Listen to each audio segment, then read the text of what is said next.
welcome to the 20th edition of the Ronline Report. Yes, there have been 20 of these things now. Special guest today, a gentleman I've had the pleasure of knowing for almost a quarter century. Wow. The name is very familiar to most of you, or it should be. Joining us today, Skip Lacour. Skip, welcome. Thanks for being here. Well, I really appreciate you having me here, Ron. Wow, time has flown, hasn't it? Yeah, you look the same. I don't know about that, but I appreciate the compliment. People are going to not believe this, but I'm going to let them know. In July, next month, you will be 55 years old? Yes, sir, 55. Okay, so you've been diving into that fountain of youth. Look at you. I'm looking for wrinkles. Where are they? Okay. Doing something right. I want to start off because not everyone knows your story because a lot of the viewers are younger and so on. Yes. So, they might know that you were a great champion, especially at the Team Universe contest in the earliest decade of that show. You won the heavyweight division of that show 5 different times, won the overall once as well. But you were a pioneer for natural bodybuilding as far as publicity in the magazines, and sort of, a lot of guys looked up to you and still do after all these years. But I want to start at the very beginning. When you got into bodybuilding, you were a little bit later in life.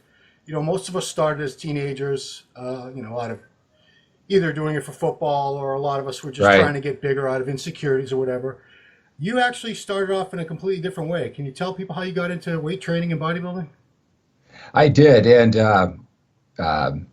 first of all, I did the Team Universe 10 straight years. Wow. Yes, you're right. I 10 straight years. The first 10 years, it was my Super Bowl of my Mr. Olympia. Yeah. 10 straight years. I did 15 straight years of competing. And I won that class 5 times, and I won the overall twice. I just want to tell you okay. that. I'll tell you. Yeah, I'll tell you, I didn't. I sometimes I don't want to wrap my identity of what I used to do. I retired 14 years ago sometimes, and but I worked very, very hard, just like all bodybuilders, for those victories. And overall, like I said, you go to it 10 straight times, and if you're lucky enough to win the overall twice, those are hard-earned victories. So it's something the competitor came out in me to want to correct that. Yeah. So I started at 27 years old. I played sports, had a decent build. Just didn't appreciate it, right? I mean, because I didn't even know anything about bodybuilding. I remember one of the religious people came to my door one time, and he was admiring my physique when I was a young kid. I remember that. And it's funny, in high school, I was, muscular. People would always comment on that. Growing up, that genetics play a huge part in this, and you know that, Ron. Yeah. You apply your work ethic, then you win titles. You have to have the work ethic to be known for what you do, especially 27 years late after you start. But genetics play a huge part. So a funny story is there's a little weight room in high school, and I remember I asked the cross-country coach, I said, how do I get legs like you? Because he had really slim legs, and I had chunky legs. I said, what do I do to have legs like you? And I remember him going, geez. Like, what are you talking about? Guys would kill to have your legs, right? So, I went to work right away. Challenges very, very early in my adult life just threw me out into the world. And so I started working right away. I was an adult, I guess. And basically how I got into it, I was like a guy who started in the gym. Back in those days, you couldn't start for $19.99, right? It wasn't like a very low threshold to get in. You had to pay $500, $1,000 to join a gym. I did that 2 or 3 times. Wow. And I lasted about 3 months before, like the age of from 20. So 27 is when I actually started. And I think it was just a perfect set of conditions, a lot of uncertainty going on in my life. I was working at a job that I worked hard at. I moved to a new city, to a new town, being ambitious to have a promotion, and a lot of uncertainty. And I had a a guy who lived upstairs in an apartment that I lived at, and he was really picking me apart. He's going, you got big biceps, but your calves and this and that. I just remember going like, God, do people look at bodies this way? But he really wanted me to join this gym. Yeah. And I don't know what it was, if he got a free I think he got like a free T-shirt if he got a member or something like that. Yeah. But I'll tell you, it was the right time for me. And when I touched that weight this time, and we did his same routine, like every single day or whatever, it just hooked. From that point on, I've been in love with iron. It's been just who I am, my identity, my calling since then. So yeah, it was 27 years old. One other funny story about that: I had a girlfriend when I was about 24 years old, and she worked out at Gold's Gym. Now again, this whole culture wasn't important to me. I really didn't think too much about it.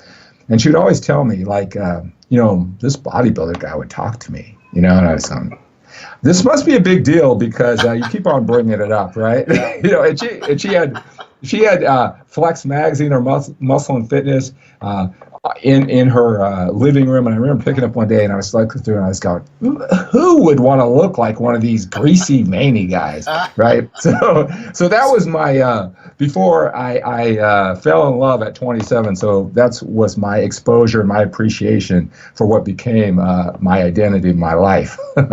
Another funny story that I remember you telling me many years ago, going back to probably 93, 94, is when you started, you really had no concept of what to expect, so therefore you had no limitations, and you were doing things that, had you had that in your head that this is impossible, like you were bench pressing, I believe, 500 pounds within a year or two of training, something like that. No, I don't remember. I don't remember that. Okay. Well, I do remember this though. Because those numbers weren't important to me, because I had no reference what was good or bad. I do remember a lot of people coming up to me and saying how strong it was, and they come to me to this day because they were in that gym. But I don't remember really any benchmarks of weight like that. Nothing comes to me like that. Yeah. So, but when you started, this is something that I feel has changed a great deal over the past 20, 25 years. Now that there's so much greater awareness of drugs and what they do, right. I feel that a lot of young kids getting into training and bodybuilding have such low expectations for what they can achieve without drugs. Whereas, correct me if I'm wrong, you didn't have that in your head because you just didn't have any concept of this. I don't think you even knew about how widespread they were used, steroids, and what they do. Right. Correct? Yeah, I was just kind of. I tell the story that I worked at a grocery store, and you know that story, Ron. I worked there when I was still working there when we were together doing Muscle Mania, things like that for American Muscle. And there was a pharmacy there, and there would always be big guys like cops and everything like that, who would be waiting in line. And I think it was kind of an understood thing. Again, I didn't really care about it, or, I was just a regular person. And at that time, too, is right at the cusp when I started getting into it, that steroids were something that you could go to your doctor and get. I don't think it was legal, but it wasn't like a bad controlled substance at that time. Right. You know what I'm saying? Yeah. So I think that for me, I just was lifting, and I was just loving it. And I remember one guy who was an accomplished guy back at that time. Again, we're talking about 27 years ago, and it was about 6 months into training or so. And he came up to me and goes, "Man, you're looking really good, and you got big, fast, and all that." And I was going, "Well, thank you," right? And he said, "Taking those Flintstone vitamins, aren't you?" And I was going, "What?" I had no idea what he was talking about, right? And I. Really what happened is I just loved the culture. I would take my Weider amino acids and nuts and yogurt, and I would eat all day, and I would be wearing ill-fitting shirts because I didn't want to buy new shirts, right? I was just totally in love. I remember I had this big giant box of all the magazines and all the guys. You would know all their body parts, totally in love with it. And actually what really kind of started it was, so I was, in that time I didn't really know what that meant, but bulking, right? I was loving the process. But what I had a girlfriend who I broke up with, right? And so I had a couple bad weeks of eating, And so then I kind of saw that V shaper and I was hooked, right? And then 13 months later, I won my first contest. Now, this was the Mr. Fremont contest. I know you're a historian of the sport. Ed Corney was the first Mr. Fremont. It's local in the San Francisco Bay Area. Again, I didn't know anything about the culture of bodybuilding. It was just 13 months after training, but I won this show. And, after 13 months of training, and I'm not going to act like it was a big deal because, there's shows that there's 5 people in the contest and things like that. But I did win the show. It was very prestigious.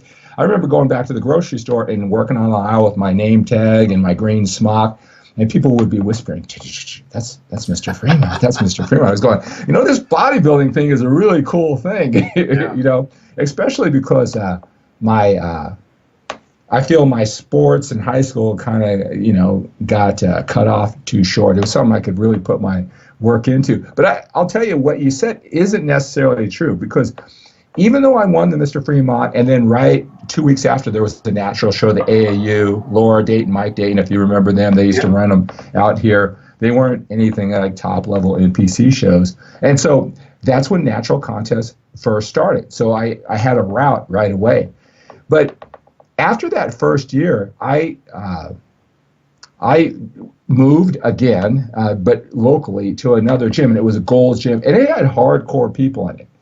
And I remember I felt so defeated, even though I was Mr. Fremont, even though I won a couple contests, even though I was loving it, because it just seemed to me everybody was ripped and big and huge, and even if they weren't big, they were ripped. And I remember I would have a sick feeling to my stomach. I had to I stopped going to that gym because of it. Wow. I don't know if I've ever really ever told this story. It's coming out right now. And I would go down the hill and go 20 minutes away to my old gym because I couldn't hang, because I just assumed everybody was on drugs. You know what I mean? And I couldn't handle. So I get the whole thing, especially, I don't believe in this whole millennial things like they're lazy and all that type of thing. I just think that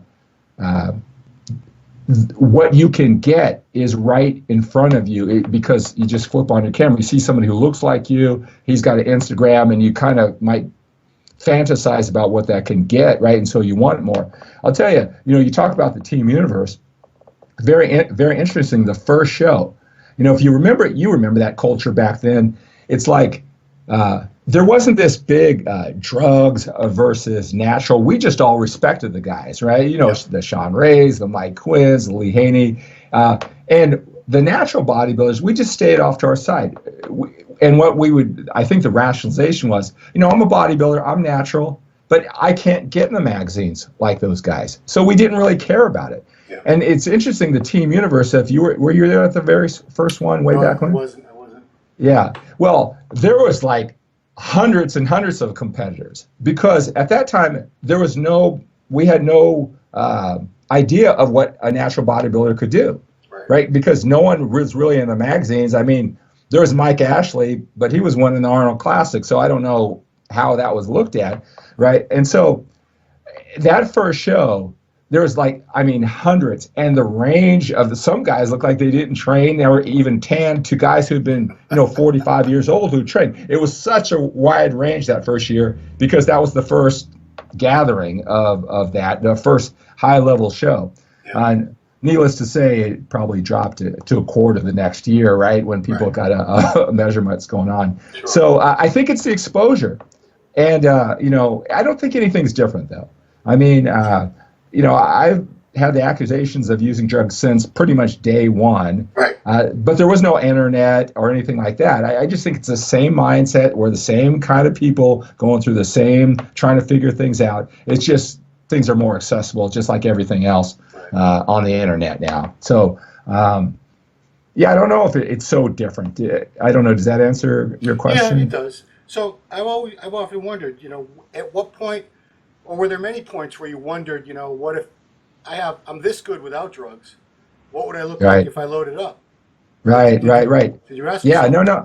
Yeah, well, now at the very beginning, after I won those first shows, my first year, it's interesting. See, I want to think it's not only was my physique, but my personality. I was older. I was a mature adult. I, had responsibility in my job. So Laura Dayton, Mike Dayton, they took an interest in me.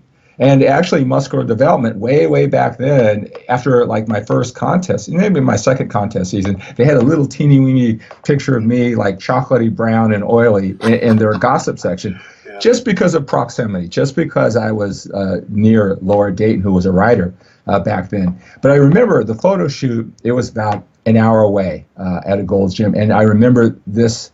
Again, you know how it is. It gets blazed into our consciousness, our psyche, like 9/11 in a bad way, like that girlfriend you had, the music that was your song. I remember those days like they were yesterday.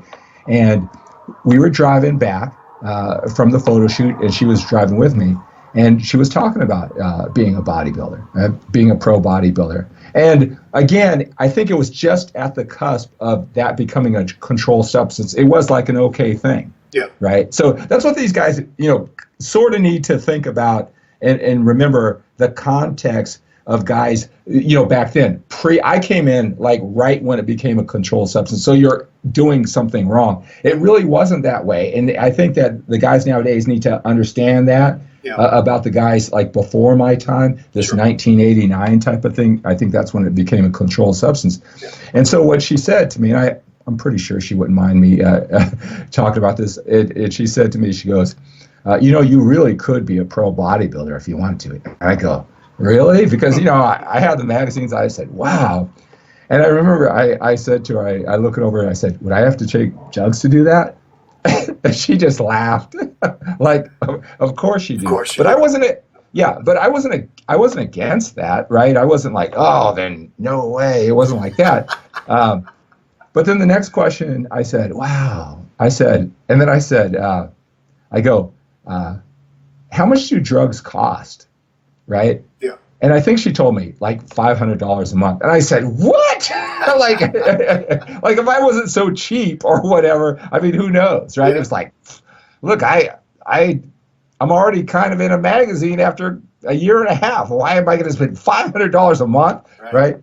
But then I just remember the ride. I was going, well, and back then, Sean Ray, Troy Zuccolata were in the magazines. I was watching American Muscle. That was right about the time, I think Troy Zuccolata won the Nationals that year. It was plastered all over your show all the time. Yeah. So I wasn't totally against it. And then I said, hey, do bodybuilders make a lot of money? And then she laughed a lot louder.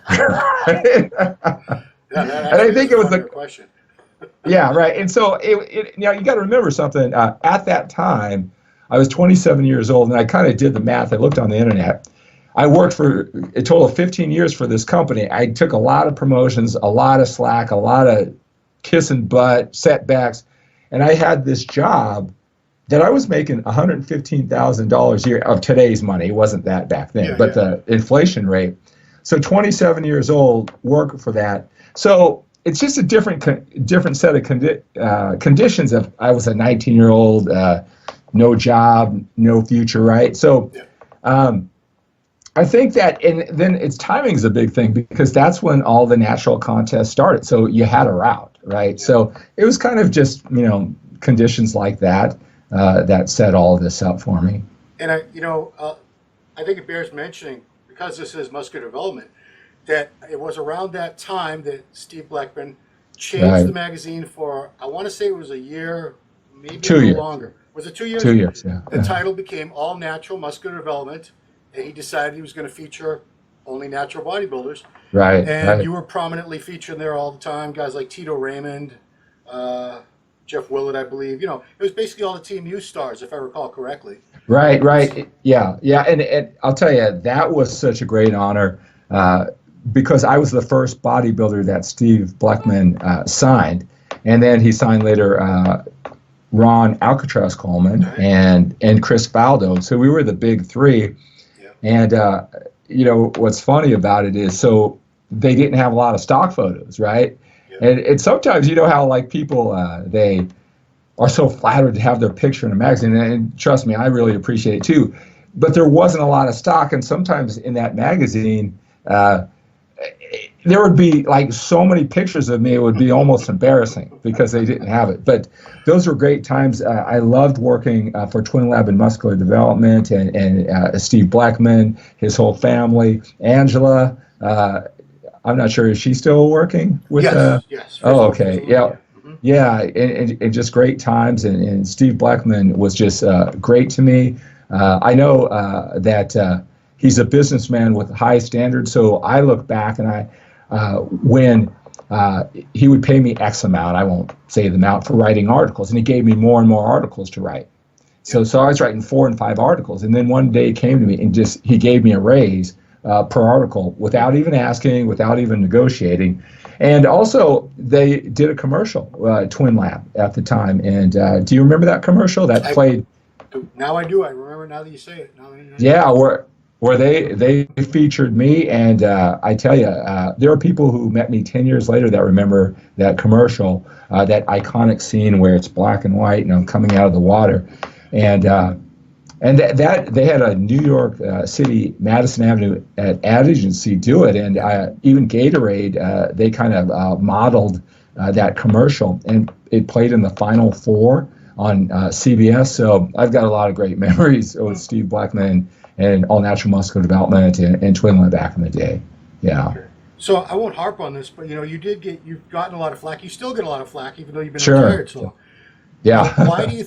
We can speculate, but why do you think so many people found it so hard to believe that you were drug-free? Yeah, it's tough to climb into another person's mind. I won't say any names because I don't want to sway people emotionally, but it's the same thing. A polarizing figure on the political scene right now. Let's just say there was one, right? There's like nothing that you can say to that. To some side, that person is the devil, and some people, they could do no wrong. It's very polarizing, and especially as I sat back in distance, everything about me was polarizing in that same way. It's just an interesting thing because I want to believe I had so much to offer, or I wanted to offer so much more value than whether I was drug free or not. But I'll tell you this. If I did not believe somebody was lying about being drug-free and he was writing articles and DVDs, I wouldn't believe anything he said.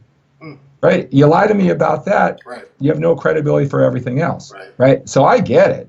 I understand it. Now, why they do it, there's so many different fractions. And again, I've been dealing with this since 6 months into my training 27 years ago, right? Yeah. So it's a very interesting situation. Everybody has their own perspective. To some people, I hung the moon, right? And to some people, I'm the worst thing ever. And, and what do you do, right? I want to offer my theory that I think, this is why I think most people find it hard to accept.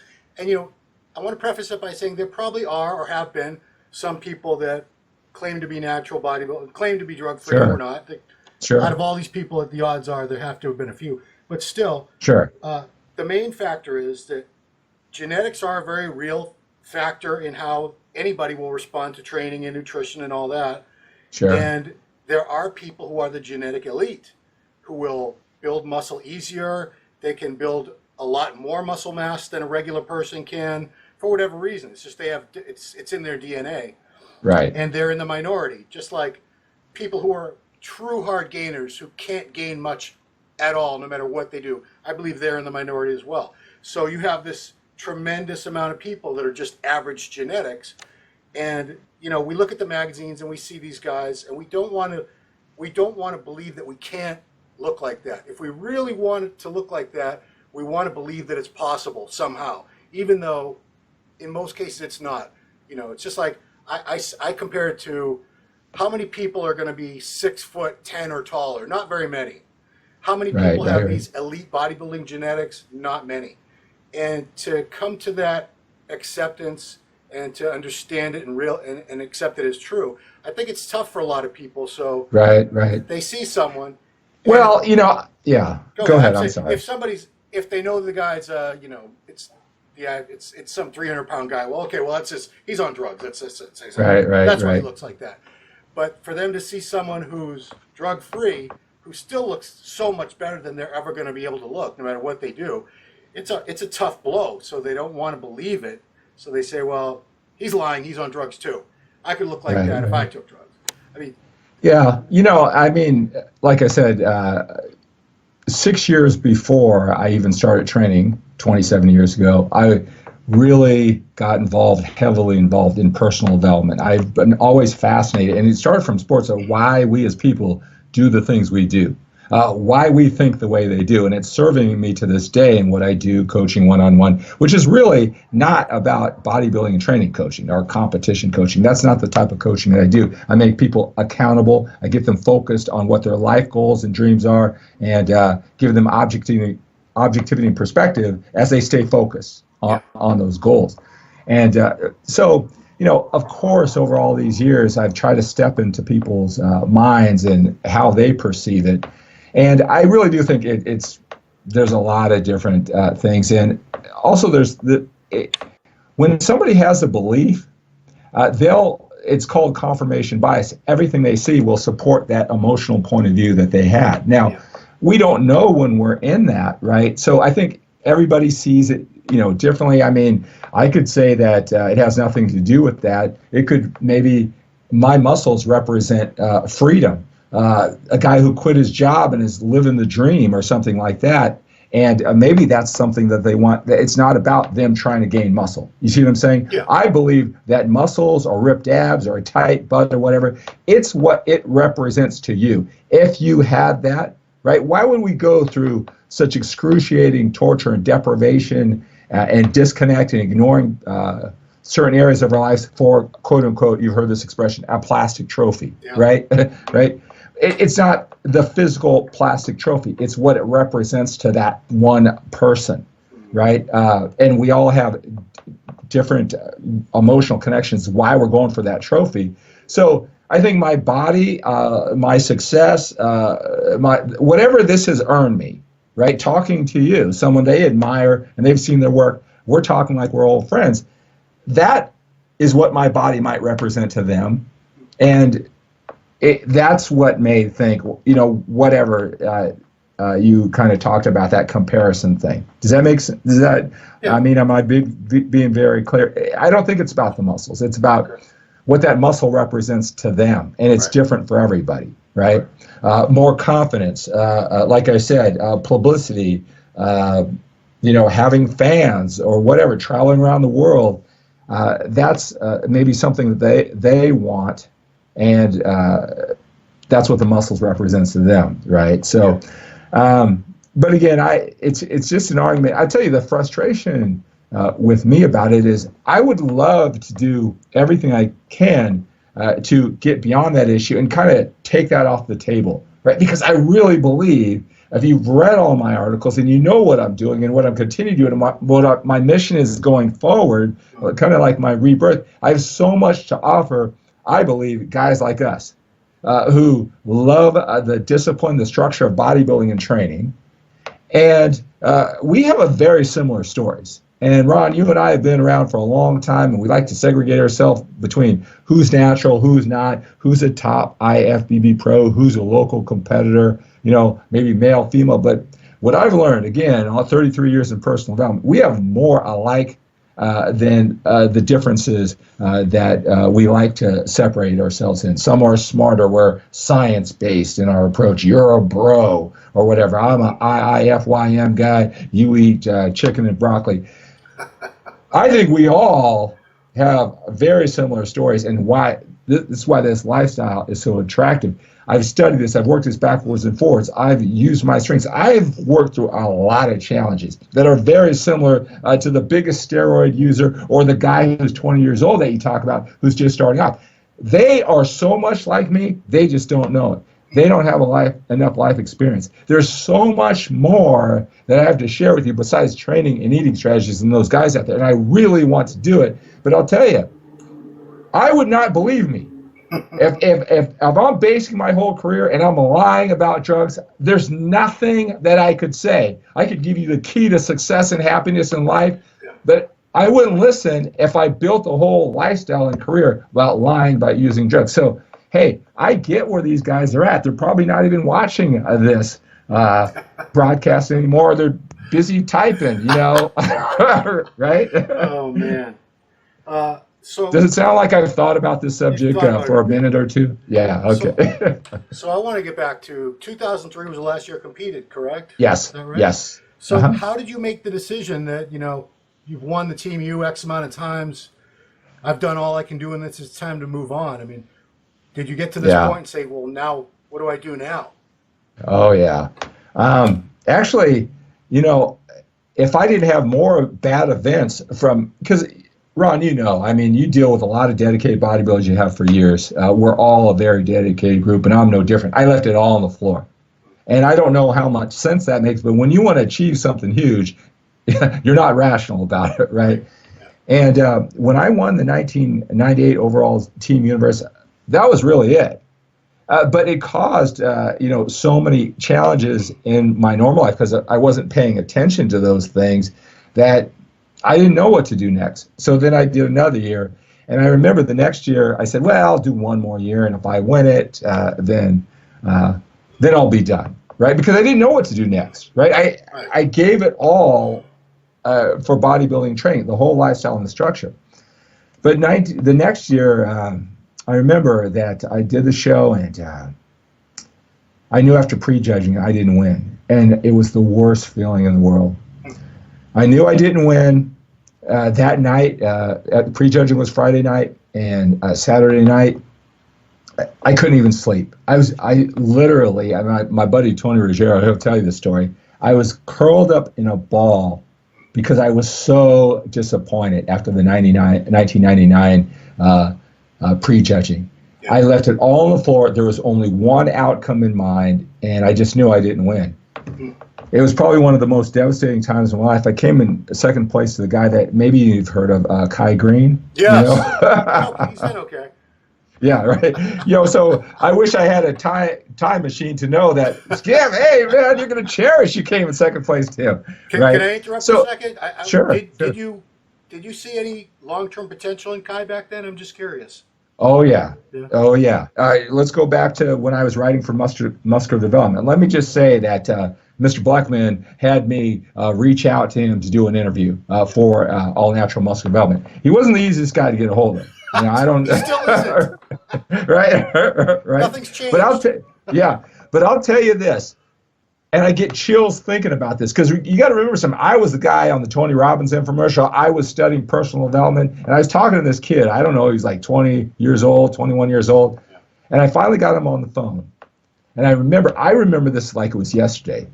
He said to me, so I said, so he's talking. I go, oh, you want to be an IFBB pro? And he just stopped me. He said, oh, no, I will be an IFBB pro. With absolute certainty, with some 20-year-old, one-year-old kid who didn't even want to be on the phone with me. He was being a little respectful. Took me like 182 tries to get a hold of him. But when that calmness, oh, yes. I remember it was like yesterday. He gave me a piece of advice, too, the motivational speaker that I remember back then. And he goes, when you want something, you got to, whatever it takes, you got to write it down 5 times a day, whatever it took. And I was a lot older. I was probably in my mid-30s at the time. Guess what I started doing?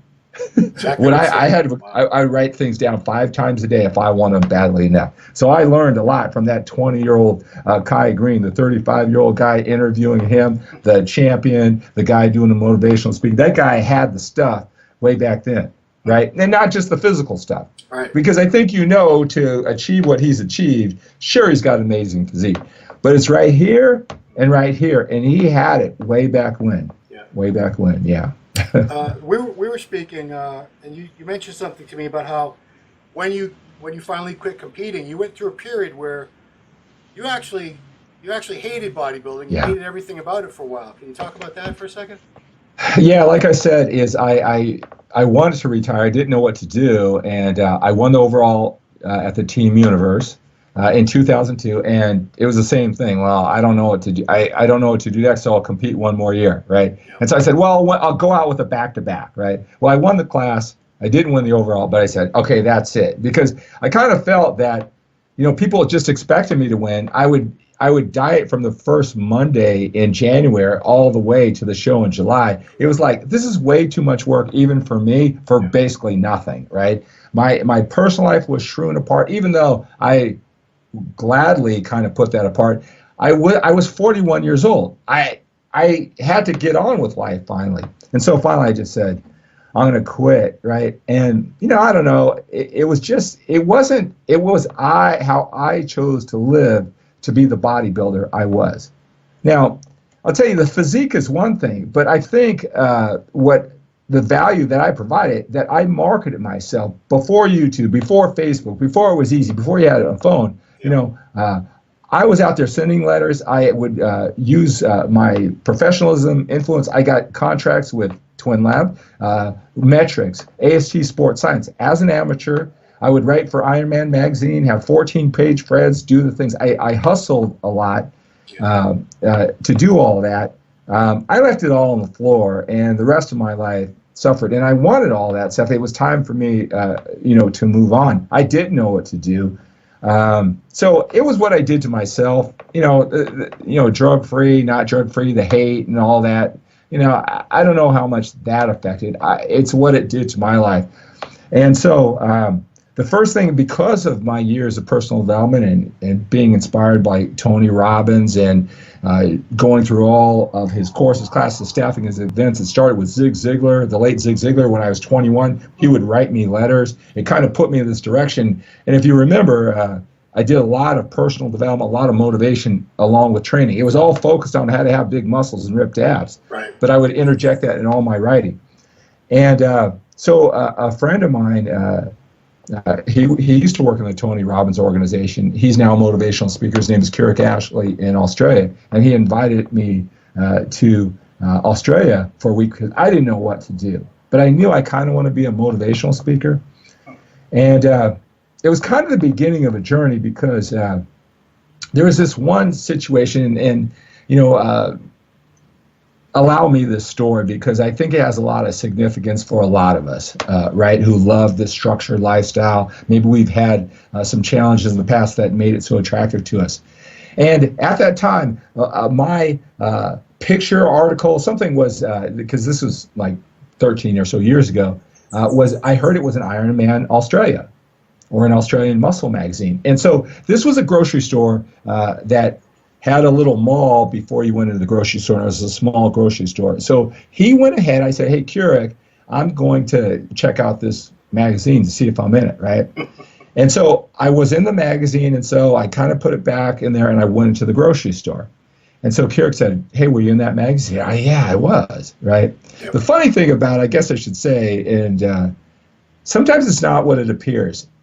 The high of working so hard and being so fortunate to be featured in a magazine, that would last 2 seconds after I saw it, right? It was like this drug. You work so hard for the muscles, for the trophies, for it is fleeting and it's hard to duplicate. It's like this hamster wheel you can't get off of, right? And then pretty soon, it's the law of diminishing returns. It takes so much work to get such a fleeting satisfaction. That's part of the reason, as I think about it, why I had to get out of it. And so he said to me, so I walked in, and there's this little turnstile. He goes, well, I want to see the magazine. Go get it. And so I said, okay. And I wanted to walk back through the turnstile that I came in. But it was one, you can walk in, but you can't walk out, right? It's because of shoplifters or whatever. And so I went, And then I looked to my right, and this was a little grocery store. It had one check stand. And the one check stand had this one woman who was very overweight. I told the story before. My wife says, don't say fat. She was really fat, but she was big and huge, okay? She was so huge that you couldn't even squeeze behind her, and that was the only way to get out over there. And she had all these groceries, okay? And so I went, and I'm thinking, I don't want to make her feel bad by making her move. I just kind of stepped into a world that she would be fat and embarrassed. And then I kind of looked at the turnstile. I kind of looked back, and I just stood there. And Kirk said, hey, I thought you were going to get the magazine. I said, can't go into that. No, what? And he said, wow, you have a lot of rules. And that started me on such a journey because, what what makes us so amazing at bodybuilding and training is this black and white mentality. We're the guys who can't get going, they can't focus for a contest, they can't even get their training together.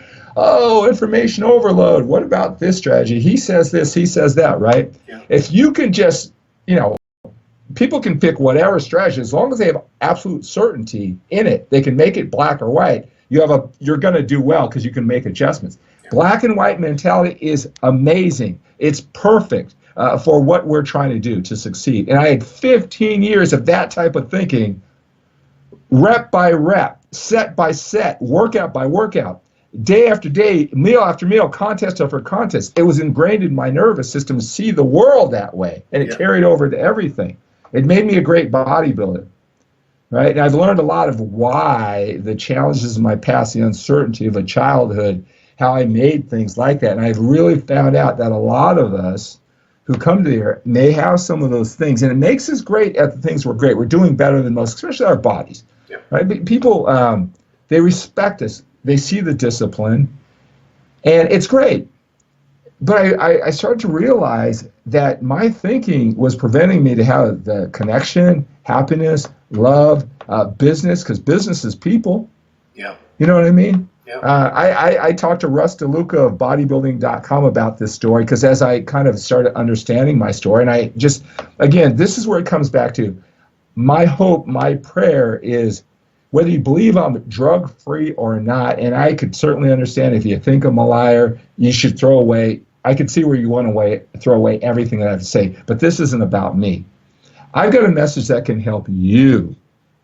If you think I'm drug-free or not, if you can get beside that, is what I've learned in my 27 years in the fitness as I've been a recovering bodybuilder trying to round out my life. And I've been looking around, I coach people, I help them about this mentality that we commonly have, right?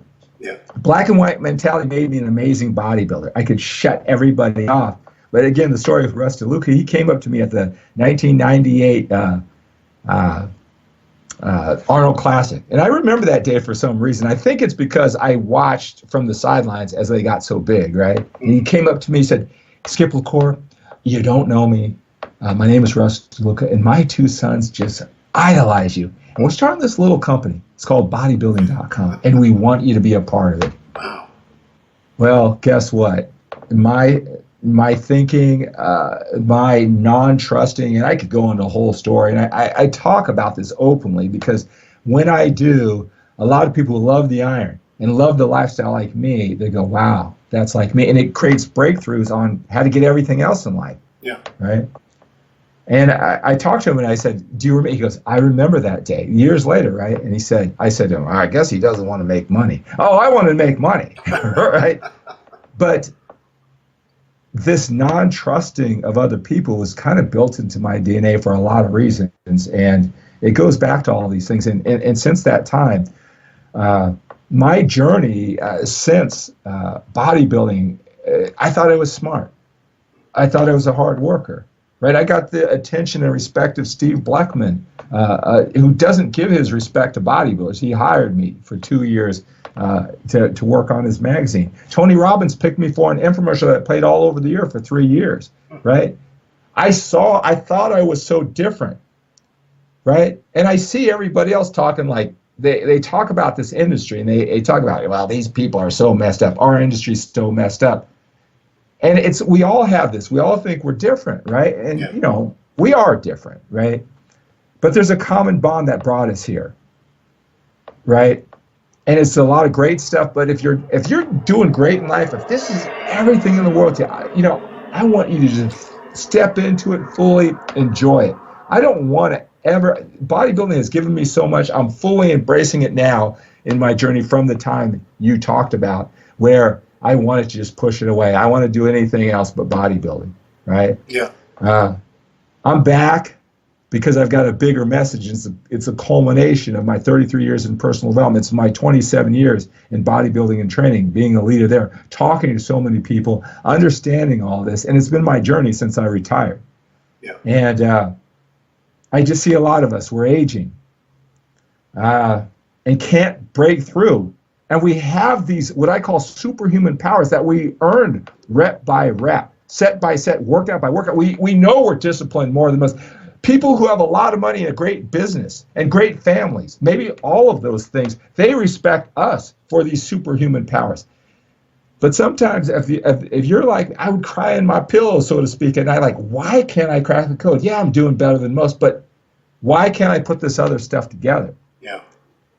And there's a lot of us who are aging, and social media has brought it out, and I see it, and I feel it. I take so much on, and, you know, I really believe this.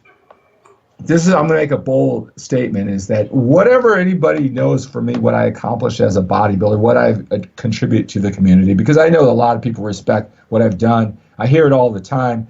Guys who, at that stage of their life, they follow all my training journals. I was the first person ever to do a training journal online preparing for a contest. I had a lot of firsts. I used to sell ebooks about training before there was such thing as ebooks. Yeah. I did all those things. They were around me then, 20 years ago, right? I've got guys who've been with me for 10 years, and I retired 14 years ago when I was really into it.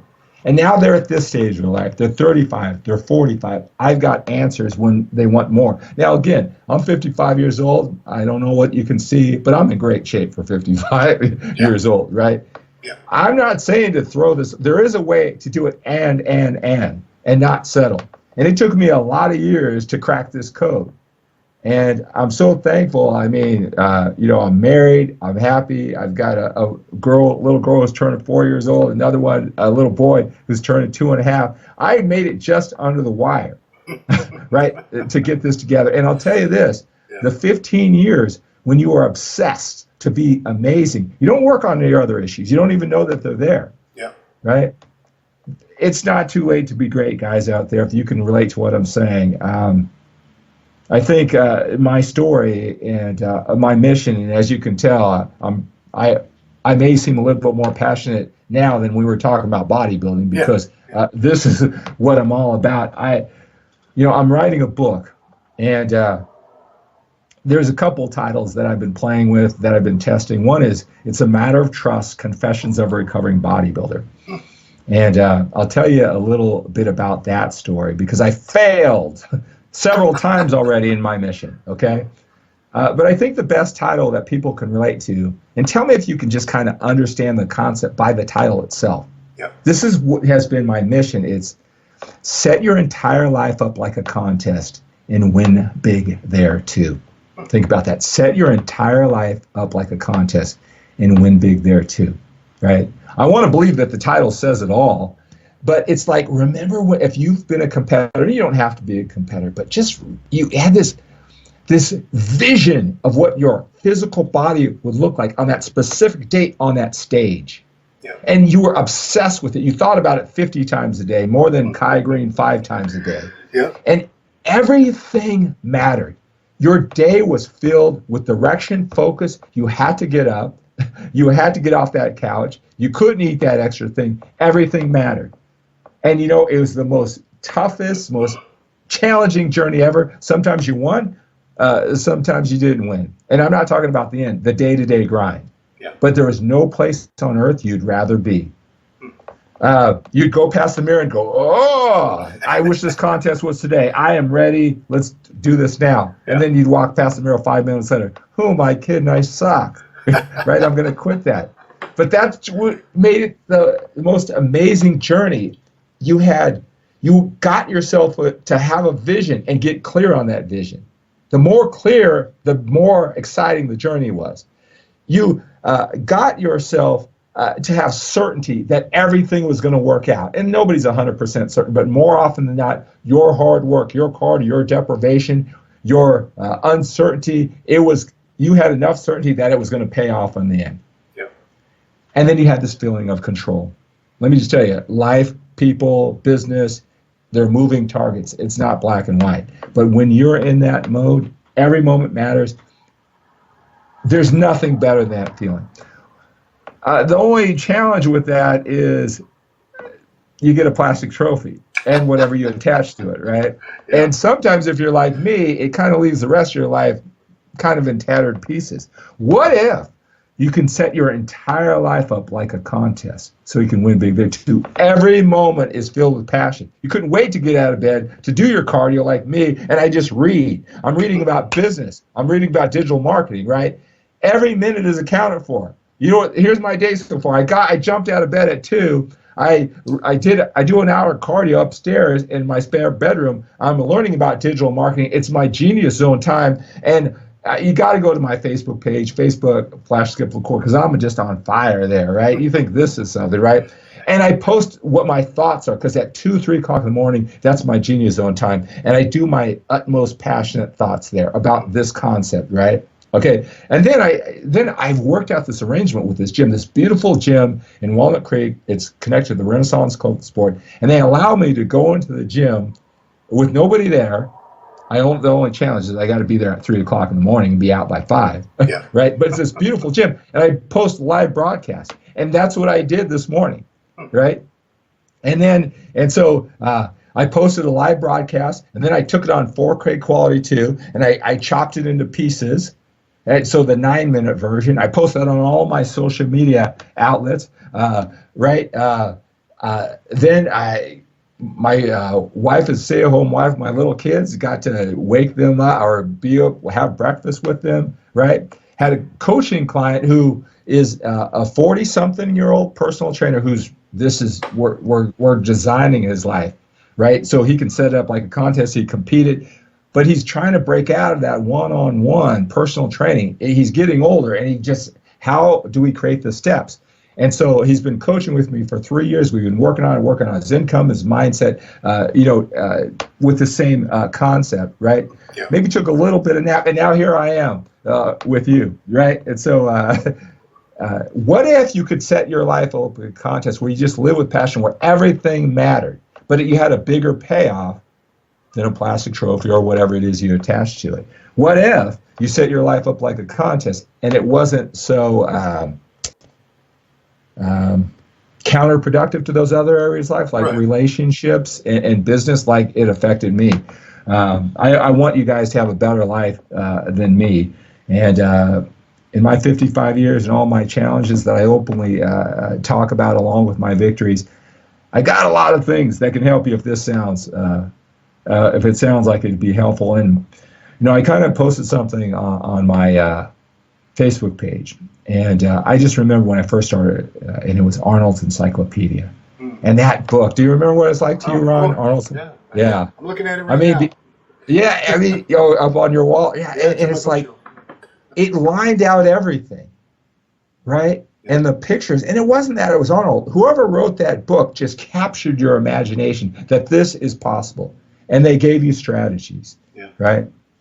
Well, my book that I'm writing is going to be the Arnold Schwarzenegger Modern Encyclopedia of Bodybuilding for us, guys like us, personal development, so we can have everything in one life. That's my goal. That's my mission. That's what I wake up every single morning doing. And when it's all said and done, hopefully many, many years from now, that's going to be my greatest accomplishment to us, people like us in the bodybuilding world.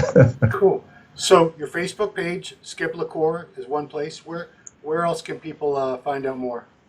Right. Well, Google search might be the best thing. I've got a lot of websites, right? But if this message is really resonating with you, probably the best place, you can direct message me there. You can follow. I'm probably over 5,000 friends on that, but follow it anyway. You can. I make it available to everybody, even if you're not my friend. And that's at Skip Lacour, SKIPLACOUR. Now, Instagram is Skip Lacour. YouTube, is Skip Lacour. Twitter is Skip Lacour. Periscope is Skip Lacour. So I'm always doing live broadcasts and everything like that.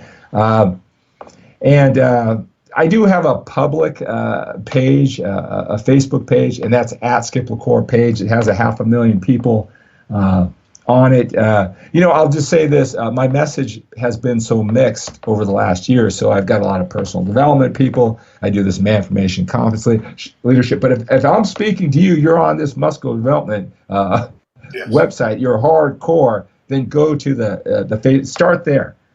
And you can always reach out to me too. So go to facebook.com/Skip Lacour, IPLACOUR. I've got skiplacour.com. I've got setyourlifeuplikeacontest.com. I've got a lot of stuff out there, right? Yes, I've definitely been working it these past 15 years. Well, You ain't seen nothing yet. You ain't sure, so guys, if you've made it through this, and who is this disgusting guy who, how dare he say he's drug free? Please, F was something that I said. I understand that I wouldn't listen to a guy who I thought he was lying his whole career, getting all the goodies and lying, right? I wouldn't listen to him either.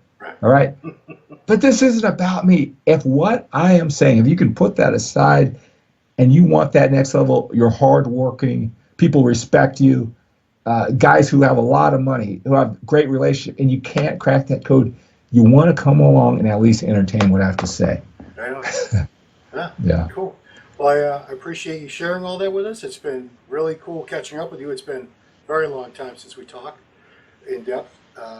So I encourage everyone to check all that out that Skip was just telling you about, because none of us are getting any younger.